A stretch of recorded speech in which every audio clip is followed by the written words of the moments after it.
এইফালে মহ খেদি ফুৰিছোঁ আমি চাওক।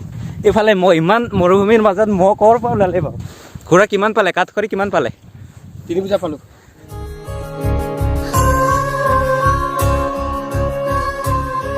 মোক নেদেখাকৈ হেনো তাই মোৰ প্ৰেমত পৰিছিল। Hey guys, welcome back to my channel again. So' আমি আজি ফুৰিব আহিছোঁ ব্ৰহ্মপুত্ৰত, মহাবাহু ব্ৰহ্মপুত্ৰ। আপোনালোকে জানে আমাৰ ঘৰৰ ওচৰতে। চ' এই সময়ত আহিছোঁ আমি ফুৰিব। চ' এয়া চাওক, বেলি মাৰ যাব লৈছে মোৰ পিছফালে, আৰু এইবিলাক চব বালিয়ে বালি।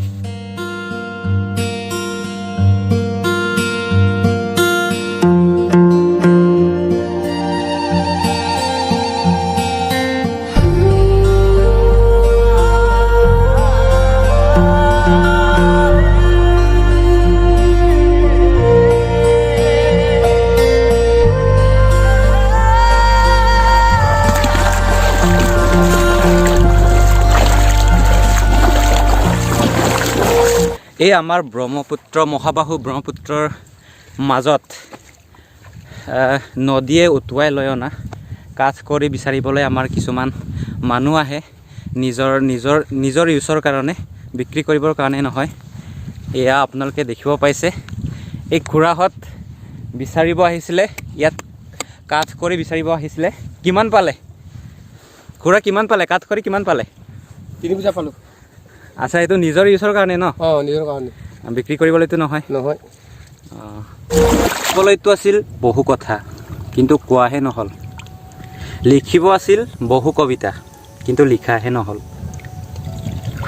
দিনবোৰ গৈ থাকে, ৰাতিবোৰ আহি থাকে, নজনাকৈয়ে আৰু নভবাকৈয়ে জীৱনটো ৰীতি পৰে।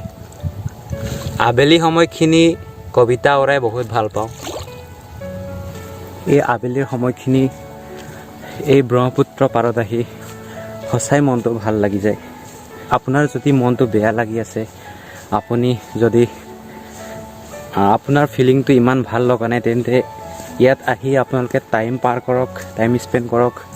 অতি ভাল লাগে আবেলি সময়খিনি। খোলা এটা পৰিৱেশ আছে ইয়াতে। ইয়াত অহাৰ আচলতে বেনিফিটছ সেইটো হয়, বেলেগটো আপোনাৰ বেলেগকৈ একোৱেই নাই। কিন্তু ইয়াৰ যিটো মুকলিমূৰীয়া পৰিৱেশ, সেই পৰিৱেশখিনি উপভোগ কৰিবলৈ ইয়ালৈ আহিব পাৰে। মহাবাহু ব্ৰহ্মপুত্ৰ।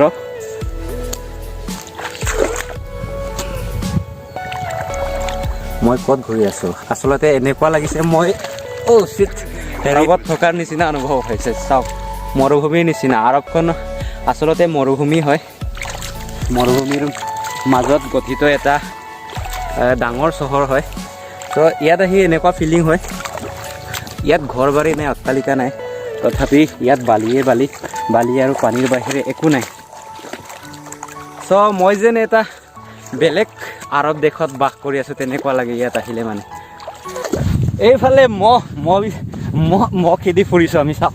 এইফালে মহ, ইমান মৰুভূমিৰ মাজত মহ ক'ৰ পৰা ওলালে বাৰু? ব্ৰহ্মপুত্ৰৰ এই শুকান বালিৰ মাজত মহ। চাওঁ, আপোনালোকক দেখাম। মই দৌৰি ইহঁতৰ পিছফালে আহিছোঁ। মোক ভয় কৰিছে এবাৰ। হাই সেইফালে চাওক, বনৰীয়া মহ হ'লে কিন্তু জীৱনটো অকণমান কাটৰা আছে দেই।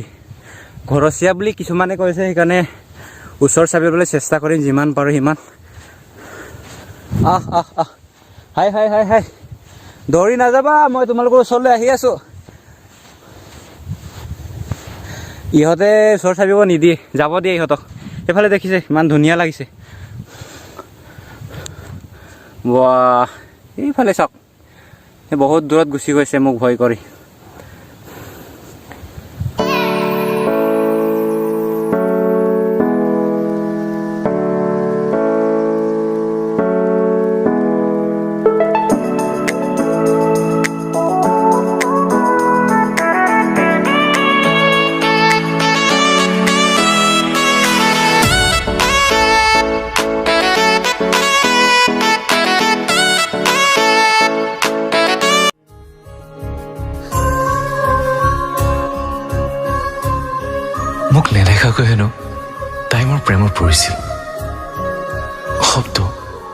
কেৱল শব্দৰে প্ৰকাশ কৰিছিল ভালপোৱাৰ গভীৰতাবোৰ। জুকমীয়া হৈ থকাকৈ ভালপোৱাৰ অনুভূতিবোৰ পুতলিবলৈ শিকাইছিল মোক। তাই কৈছিল মোক, তুমি সদায় তুমিয়ে হৈ থাকিবা মোৰ বাবে, আৰু ময়ো সদায় মই হৈ থাকিম তোমাৰ বাবে। কি যে ঠিকনাবিহীন প্ৰেম।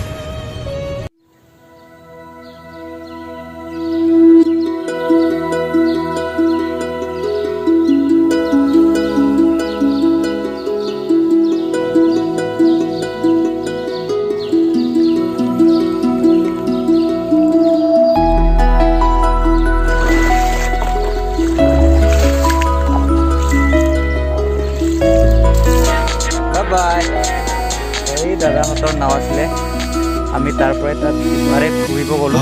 তেতিয়া আমি বাই বাই দিছোঁ। বাই